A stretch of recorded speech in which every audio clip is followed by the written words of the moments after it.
পাকিস্তানের মধ্যস্থতায় ইরান ও যুক্তরাষ্ট্রের মধ্যে ঐতিহাসিক যুদ্ধবিরতি ঘোষিত হয়েছে, যা লেবানন সহ পুরো মধ্যপ্রাচ্যে কার্যকর হবে।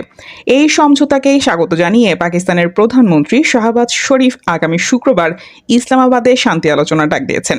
এর ফলে ইরানের উপর ট্রাম্পের সম্ভাব্য হামলা আপাতত 2 সপ্তাহ স্থগিত থাকছে।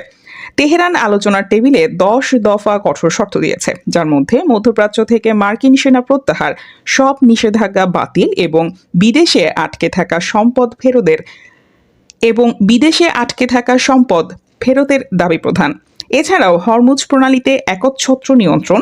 তেহরান আলোচনার টেবিলে 10 দফা কঠোর শর্ত দিয়েছে, যার মধ্যে মধ্যপ্রাচ্য থেকে মার্কিন সেনা প্রত্যাহার, সব নিষেধাজ্ঞা বাতিল এবং বিদেশে আটকে থাকা সম্পদ ফেরতের দাবি প্রধান। এছাড়াও হরমুজ প্রণালীতে একচ্ছত্র নিয়ন্ত্রণ এবং যুদ্ধের ক্ষতিপূরণ চেয়েছে ইরান। তেহরানের দাবি, এই চুক্তিকে জাতিসংঘের বাধ্যতামূলক রেজুলেশন হিসেবে পাশ করতে হবে।